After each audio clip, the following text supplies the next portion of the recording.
बिल्कुल, जो रुझान आ रहे हैं उसमें तो फिलहाल बीजेपी आगे, लेकिन देखिए मार्जिन कम हो रहा है। 18 सीट पर कांग्रेस आगे है, बीजेपी 20 पर आगे है। 38 सीटों के रुझान सामने आए हैं, यानी लगभग आधी सीटों के रुझान। अहमदाबाद के 18 ट्रेंड्स आ चुके हैं, 14 पर बीजेपी लीड कर रही है। मुझे देवेंद्र इसमें कोई हैरानी वाली बात नजर नहीं आ रही। निश्चित तौर पर नहीं है। अहमदाबाद को लेके हालांकि पिछली बार की तुलना में इजाफा की उम्मीद थी और ऐसा लग रहा है कि 1-2 सीट की बढ़ोतरी ही होगी, लेकिन कोई सरप्राइज नहीं है अहमदाबाद में। मनोज जी, वडोदरा की 10 में से 9 ट्रेंड्स, 9 के 9 बीजेपी आगे। ये वडोदरा पे हम लोग पहले भी चर्चा कर चुके हैं और हम लोगों का ये अनुमान भी था कि वहाँ पे बीजेपी ही आगे रहेगी।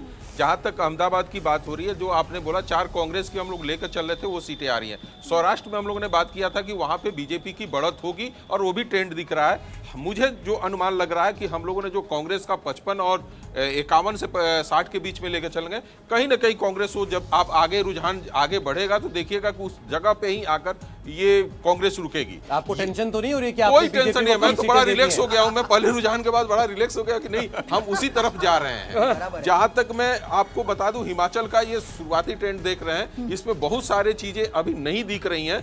क्या आप स्टैंड अप इंडिया योजना के तहत 1 करोड़ का लोन लेकर अपना खुद का बिजनेस शुरू करना चाहते हैं?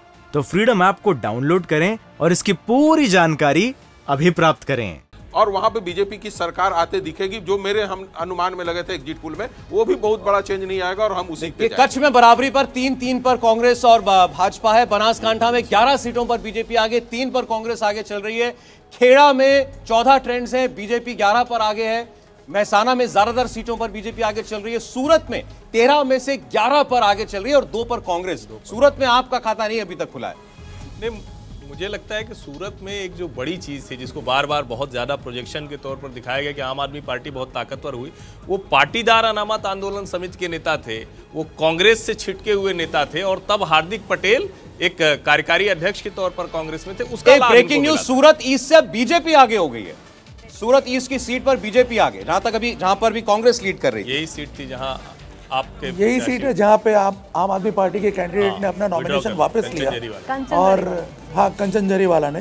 तो पर सूरत ईस्ट की सीट जो है वो इस बार काफ़ी इंटरेस्टिंग फाइट हो जाती है अगर आम आदमी पार्टी इसमें उसका कैंडिडेट अगर खड़ा रहता। आम आदमी पार्टी ने इल्जाम लगाया था कि बीजेपी ने धमका के उनकी, इसीलिए इल्जाम लगाया। मैं कुछ ऐड करना चाहूंगी कि आप अगर आप सूरत की ज्यादातर सीटों पे देखें तो एक इंटरनल सेटिंग समझ में आती है कि अगर कतरग्राम या करंज हो गए, जहां से आम आदमी पार्टी ने मजबूत कैंडिडेट दिए हैं, वहां से कांग्रेस ने कमजोर कैंडिडेट दिए हैं। सूरत ईस्ट जहां पे कांग्रेस ने एक फाइट देने की कोशिश की भाजपा को, वहां से आम आदमी पार्टी के जो उम्मीदवार है वो अपना नॉमिनेशन ड्रॉ कर लेते हैं। कुछ समीकरण है। एक बड़ी खबर, मैनपुरी से डिंपल यादव लीड कर रही हैं। मैनपुरी लोकसभा उपचुनाव चल रहा है और डिंपल यादव आगे हैं। पूरे यादव परिवार ने वहां पर एकजुटता दिखाई है। अब शिवपाल यादव भी साथ है, रामगोपाल यादव भी साथ है। रजत जी, मैनपुरी पर क्या कहना चाहेंगे? देखिए, मैनपुरी मुलायम सिंह यादव की सीट है और इस बार अखिलेश यादव ने मुलायम सिंह यादव के सेंटिमेंट को एनकैश करने की कोशिश की है। डिंपल को टिकट दिया है और फिर पूरे परिवार को उन्होंने इकट्ठा किया। अखिलेश से ये एक्सपेक्टेड नहीं था कि वो शिवपाल के घर चले जाएंगे, चाचा के पैर छू लेंगे, लेकिन उनको लगता है कि अगर मैनपुरी हारे तो बहुत बड़ा सेटबैक होगा। तो अखिलेश ने पूरी ताकत लगाई है और मुझे लगता है कि इसका फायदा होगा, क्योंकि योगी आदित्यनाथ ऐसी सीटों को, जो समाजवादी पार्टी की सीटें हैं, जो मुलायम सिंह की सीटें हैं, जो अखिलेश यादव की सीटें हैं, जो आजम खां की सीटें, उसको भी शिद्दत से लड़ते हैं। वहाँ पर भी उनको हराना चाहते हैं। नॉर्मली बड़े बड़े लीडर इस तरह की हिम्मत नहीं करते थे, लेकिन ये योगी आदित्यनाथ ये काम कर रहे हैं।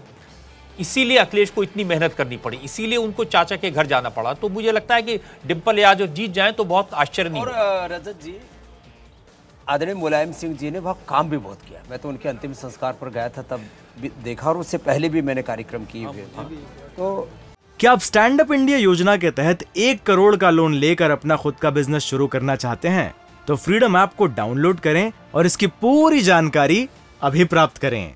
वहाँ नेताजी ने इतना पुरुषार्थ किया, लोगों की भलाई के इतने काम किए, तो एक इमोशनल कनेक्ट काफी बड़ा, वहीं से शुरुआत की थी, वहीं पढ़ाते थे, वहीं लोगों को साथ रखते थे। इसलिए कोई आश्चर्य नहीं है वहाँ पर डिंपल का आगे होना। अच्छा, एक और सीट है जो दिलचस्प, जिसके रुझान सामने आ रहे हैं। राजकोट ईस्ट की वो सीट है जिस पर फिलहाल कांग्रेस ने बढ़त बना ली है। और निर्णय, अगर इस सीट की बात करें तो चर्चा ऐसी बात की थी कि इंद्रनील राजगुरु जो हैं वो बहुत अच्छा मुकाबला यहाँ पर देंगे और फिलहाल कांग्रेस आगे है इस सीट पर। बिल्कुल, इंद्रनील राजगुरु एक बार ये सीट जीत भी चुके हैं, लेकिन अभी मेरे पास एक मैसेज आया है और वो काफ़ी इंटरेस्टिंग है। ईसुदान गढ़वी, जो आम आदमी पार्टी ने मुख्यमंत्री का चेहरा जिन्हें प्रोजेक्ट किया, वो अपनी सीट पे अभी शुरुआती रुझान में आगे चल रहे हैं। हालांकि उनके हारने की उम्मीद की जा रही थी इस सीट पर से, लेकिन अभी वो आगे चल रहे हैं। उनके बारे में ये भी कहा जा रहा है निर्णय कि जो बीजेपी का आकलन है कि बहुत बड़े मार्जिन से वो हारेंगे, लेकिन अभी आगे चल रहे हैं। अपनी स्क्रीन पे कहीं पीछे दिख रहे थे। आज हम अभी सूरत की बात कर रहे थे। सूरत ऐसा है जो बीजेपी को बचा रहा है। लास्ट टाइम के भी इलेक्शन में आप देख लो तो मतलब कांग्रेस बहुत बड़े आगे चल रही थी, लेकिन सूरत ने बचा लिया। अगर सूरत में प्लस माइनस हो जाता तो बीजेपी शायद डाउनफॉल हो सकता था। इंडिया टीवी हर वक्त हर जगह डाउनलोड करने के लिए सर्च करें India TV news Google play store या ऐप स्टोर पर।